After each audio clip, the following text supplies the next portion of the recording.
Converted 20% होगा, 80% मूल tribal हैं। लेकिन भारत के जो ट्राइबल के लिए कॉन्स्टिट्यूशनल प्रोविजंस हैं, उसका लाभ 20% वाले कन्वर्टेड लोग 80% वाले मूल लोगों का लाभ 20% वाले लोग 80% प्रॉफिट ले रहा है और 80% लोग को मात्र 20% ही लाभ मिल रहा है।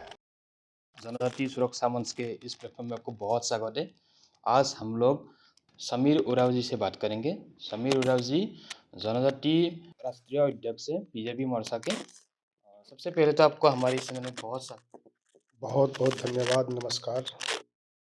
इस समय झारखंड में जनजातियों को लेके काफ़ी एक विषय है जो धर्मों और धर्मांतरित के ऊपर, आप इस विषय में क्या बात करेंगे? निश्चित रूप से इस देश के अंदर आज़ादी के पहले भी और आज़ादी के बाद भी मूल रूप से जो जनजाति हैं, मैंने मूल रूप से इसलिए कहा कि संविधान में अभी जाति के आधार पर आरक्षण की सुविधा है, व्यवस्था है। उसमें हमारे जनजाति के कुछ जाति के लोग धर्म परिवर्तन करके जनजाति परंपराओं को, आस्था को, संस्कृति को वे लोग अभी नहीं मान रहे हैं, लेकिन भी वो जनजाति हैं। और कहा जाए तो देश में आज लगभग 12 करोड़ के आसपास जनजाति है। तो इसी में कुछ जनजाति सूची में, चाहे जम्मू कश्मीर की बात करें, लेह लद्दाख की बात करें, दादर नगर हवेली, दमन दीव की बात करें, इसमें मुस्लिम संप्रदाय के लोग भी जनजाति है। और नॉर्थ ईस्ट में आप चले जाइए, 7 सिस्टर स्टेट्स में भी लगभग बहुतायत की संख्या में आपका जो धर्म परिवर्तित, जिसको हम ईसाई कह सकते हैं, वैसे लोग जनजाति सूची में हैं। यानी अगर 12 करोड़ में ये सारे लोग हैं, तो अगर प्रतिशत से हम अगर इसको कैलकुलेट करें, तुलना करें, तो 100% में कन्वर्टेड 20% होगा, 80% मूल ट्राइबल हैं। लेकिन भारत के चाहे 342 का जो प्रावधान हो, या तो डेवलपमेंट की दृष्टि से ट्राइबल सब प्लान्स के अंतर्गत 275A हो, इसमें जो ट्राइबल के लिए कॉन्स्टिट्यूशनल प्रोविजंस हैं, उसका लाभ 20% वाले कन्वर्टेड लोग 80% वाले मूल लोगों का लाभ 20% वाले लोग 80% प्रॉफिट ले रहा है और 80% लोग को मात्र 20% ही लाभ मिल रहा है। ऐसे में हम कह सकते हैं कि यह देश आज़ाद हुआ और स्वतंत्र भारत में भी एक तरह से जो मूल रूप से जो जनजातियों को जो लाभ होना चाहिए, उस लाभ से वंचित हो जा रहे हैं। अब ये कन्वर्टेड लोग कहते हैं कि हम माइनॉरिटी भी हैं, अल्पसंख्यक भी हैं और ट्राइबल भी हैं। यानी हम कह सकते हैं कि ये दोहरा लाभ डबल बेनिफिट ये लोग ले रहा है।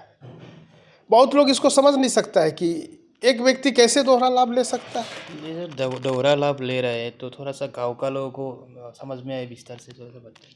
यही मैं बोल रहा हूँ, गांव का लोग तो दूर की बात है, पढ़े लिखे लोग जो है, लीडर लोग इस बात को नहीं जानता है, नहीं समझता है कि ये दोहरा लाभ कैसे हो रहा है। वही मैं बताने जा रहा हूँ।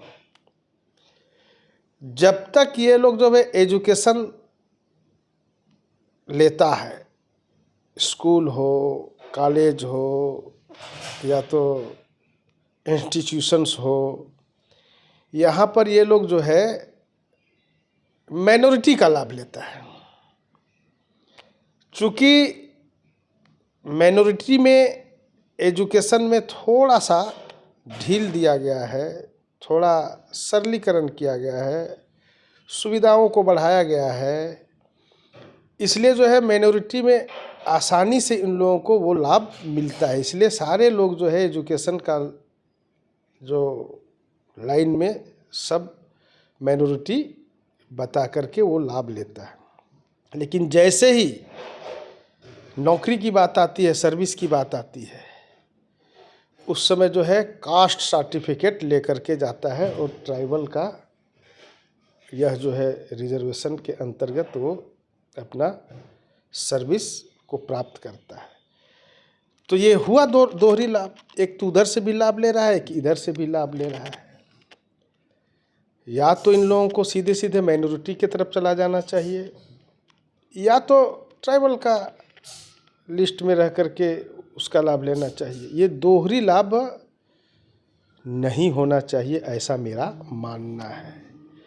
आपने कहा कि गांव के लोगों को इन बातों को बताना चाहिए।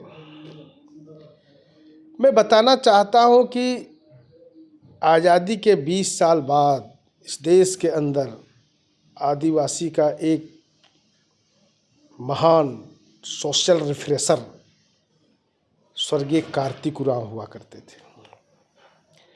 कार्तिक उरांव ने आज़ादी के पहले का, आज़ादी के 20 साल बाद का जिस प्रकार से देश के अंदर जो है जनजातियों का स्थितियाँ, परिस्थितियाँ जो दिखाई दे रहा है, इसमें कॉन्स्टिट्यूशनल प्रॉफिट को भी ले नहीं पा रहा है, दूसरे लोग ही इसको ले जा रहा है।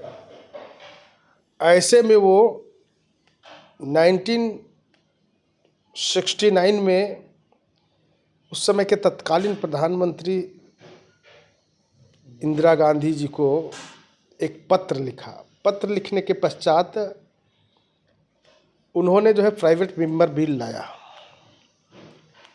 उस समय सदन के दोनों, उच्च सदन और नीचे का सदन, लोकसभा राज्यसभा, दोनों जेपीसी संयुक्त संसदीय कमेटी बना, जॉइंट पार्लियामेंट्री कमेटी बना, और देश भर के क्षेत्रों में, जनजाति क्षेत्रों में जाके इसका अध्ययन किया गया और उस अध्ययन का रिपोर्ट पटल पर रखा गया। उस रिपोर्ट का समर्थन में लोकसभा और राज्यसभा के 348 सांसद हस्ताक्षर किए थे, और ये लगातार आगे चलता रहा। सदन में इसका चर्चा हुआ, डिबेट हुआ, और अंतिम में 24 नवंबर का दिन था 1969 में। उस समय यह विधेयक निश्चित रूप से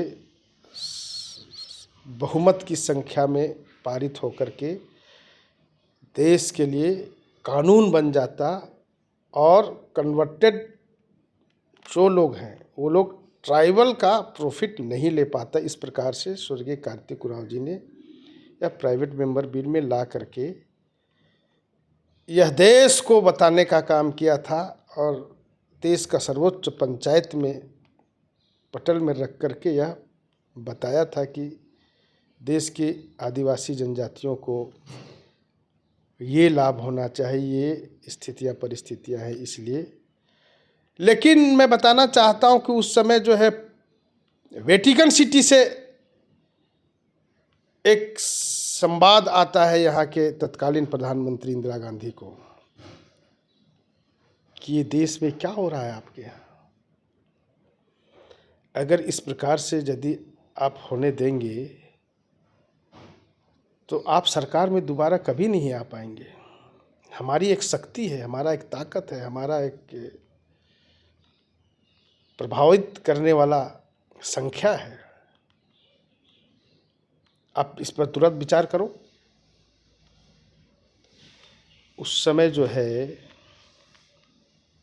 इंदिरा गांधी ने चलती सत्र को डिसॉल्व करा दिया गया और ऐसे प्रमुख और विशेष जो प्रावधान आ रहा था उसको उस समय के लिए दफन कर दिया गया, कुचल दिया गया, मिटा दिया गया। तो ये कांग्रेस के लोगों ने आज आदिवासी की हितैषी कहने वाले लोग हैं, वो लोग जो है आदिवासी को अहित करके चला गया।